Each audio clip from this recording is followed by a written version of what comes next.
ಈ ಸಿನಿಮಾ ಹೃದಯವೇ ಛಿದ್ರ ಆಗಬೇಕು ಆ ರೀತಿ ಇದೆ.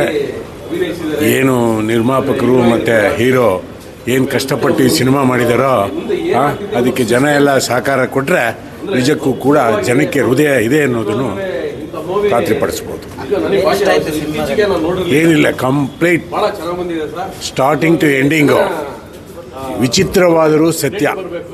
ಮಗುನ ಕಳ್ಕೊಂಡು, ಹೆಂಡತಿ ಕಳ್ಕೊಂಡು, ಆ ಕುಟುಂಬದ ಅನಾಥಾಶ್ರಮ, ಇದೆಲ್ಲ ನಿಜಕ್ಕೂ ಕೂಡ ಅದನ್ನು ಕಣ್ಣಲ್ಲಿ ಇರಬರೋ ಅಂಥ ಸಿನಿಮಾ.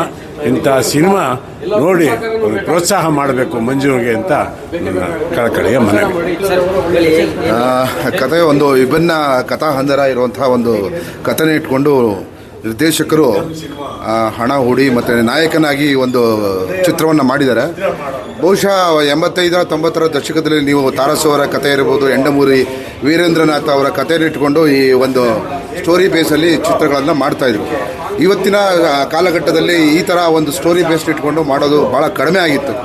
ಯಾಕೆಂದರೆ ಇವತ್ತಿನ ಸಿನಿಮಾಗಳು ಭಾಳ ಕಮರ್ಷಿಯಲ್ ಆಗಿ ಯೋಚನೆ ಮಾಡ್ತಾರೆ. ಯಾರೂ ಒಂದು ಬದುಕಿನ ವಾಸ್ತವವನ್ನು ಕಟ್ಟಿಕೊಳ್ಳುವಂತಹ ಪ್ರಯತ್ನ ಮಾಡೋದಿಲ್ಲ.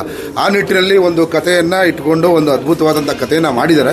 ಅವರ ಲಿಮಿಟೇಷನ್ಗಳ ಮಧ್ಯೆಯೂ ಒಂದು ಫಸ್ಟ್ ಹಾಫಲ್ಲಿ ಒಂದು ಸಿಂಗಾಪುರವನ್ನು ತೋರಿಸ್ತಾ ಇದ್ದಾರೆ, ವಿದೇಶದಲ್ಲಿ ಒಂದು ಚಿತ್ರೀಕರಣ ಮಾಡಿದ್ದಾರೆ. ಅದಾದ ಮೇಲೆ ಕತೆ ಒಂದು ವಿಭಿನ್ನವಾದಂತಹ ಒಂದು ತಿರುವನ್ನು ಪಡ್ಕೊಳ್ಳುತ್ತೆ. ಆ ಒಂದು ಎಮೋಷನ್ಸ್ನ ಕ್ಯಾರಿ ಮಾಡ್ತಾ ಜೀವನ ನಾವು ಅಂದ್ಕೊಂಡಂಗೆ ಇರೋದಿಲ್ಲ. ನಾವೇನೋ ಅಂದ್ಕೊಳ್ತೀವಿ, ಕನಸು ಕಾಣ್ತೀವಿ, ನಾವು ಹಂಗಾಗ್ಬಿಡ್ತೀವಿ, ಹಿಂಗಾಗ್ಬಿಡ್ತೀವಿ ಅಂತ, ಬದುಕು ಹಿಂಗಿರ್ತೀವಿ ಅಂತ. ಆದರೆ ಬದುಕು ಹಂಗಿರೋದಿಲ್ಲ. ಬದುಕು ಭಾಳ ತಿರುವುಗಳ ಮೇಲೇ ಇರುತ್ತೆ. ಆ ತಿರುವುಗಳು ಹೇಗೆ ತಗೊಳ್ತದೆ ಅನ್ನೋದನ್ನು ಭಾಳ ಅಚ್ಚುಕಟ್ಟಾಗಿ ತೋರಿಸಿದ್ದಾರೆ. ಒಂದು ವಿಭಿನ್ನವಾದಂಥ ಕಥಾ ಅಂದರೆ ಕಥೆಯನ್ನು ಇಟ್ಕೊಂಡು ಮಾಡಿರುವಂಥ ಚಿತ್ರ. ದಯವಿಟ್ಟು ಕರ್ನಾಟಕದ ಎಲ್ಲ ಪ್ರೇಕ್ಷಕರು ಬಂದು ಚಿತ್ರಮಂದಿರದಲ್ಲಿ ಈ ಸಿನಿಮಾನ ನೋಡಬೇಕು ಅಂತ ವಿನಂತಿ ಮಾಡ್ಕೊಳ್ತೇನೆ. ನಾನು ಹಿನ್ನೆಲೆ ಗಾಯಕಿ ಡಾಕ್ಟರ್ ಪ್ರಿಯದರ್ಶಿನಿ. ಸೊ ಈ ಮೂವಿಯಲ್ಲಿ ನೀನೇ ನನ್ನಲ್ಲಿ ಒಂದು ಹಾಡನ್ನು ಹಾಡಿದ್ದೀನಿ. ರಿದಮ್ ಸಿನಿಮಾ ಈಗ ನೋಡಿದೆ, ತುಂಬಾ ಖುಷಿ ಆಯಿತು. ಆ್ಯಂಡ್ ಮಂಜು ಮಿಲನ್ ಅವರು ಒಂದು ಹೀರೋ ಆಗಿ, ಡೈರೆಕ್ಟರ್ ಆಗಿ, ಲಿರಿಸಿಸ್ಟ್ ಆಗಿ ಐ ಥಿಂಕ್ ಮಲ್ಟಿ ಟಾಸ್ಕಿಂಗ್ ಮಾಡಿದ್ದಾರೆ. ಆ್ಯಂಡ್ ಒಂದು ಒಳ್ಳೆ ಮೆಸೇಜ್ ಇದೆ, ಒಳ್ಳೆ ಸ್ಟೋರಿ ಇದೆ. ಫಸ್ಟ್ ಆಫ್ ಆಲ್ ಸ್ಟೋರಿ ತುಂಬ ಚೆನ್ನಾಗಿದೆ. ಆ್ಯಂಡ್ ಒಂದು ಫ್ಯಾಮಿಲಿ ಎಂಟರ್ಟೈನರ್. ಆ್ಯಂಡ್ ಅದನ್ನು ಒಂದು ಸಿಂಗಾಪುರಲ್ಲೂ ಮತ್ತು ಇಂಡಿಯಾದಲ್ಲೂ ಶೂಟ್ ಮಾಡಿದ್ದಾರೆ. ಇದು ತುಂಬ ಒಳ್ಳೆಯ ಪ್ರಯತ್ನ. ಆ್ಯಂಡ್ ಎಲ್ಲ ಹಾಡುಗಳು ಚೆನ್ನಾಗಿದೆ. ಫಸ್ಟ್ ಆಫ್ ಆಲ್ ಮೆಲಡಿಯಸ್ ಸಾಂಗ್ಸ್ ಎಲ್ಲ A.T. ರವೀಶ್ ಅವರು ಮ್ಯೂಸಿಕ್ ಮಾಡಿದ್ದಾರೆ. ಸೊ ಎಲ್ಲರೂ ಖಂಡಿತ ಬರಬೇಕು, ನೋಡಬೇಕು, ಆ್ಯಂಡ್ ಮೂವಿಗೆ ಪ್ರೋತ್ಸಾಹ ಕೊಡಬೇಕು ಅಂತ ಹೇಳಿ.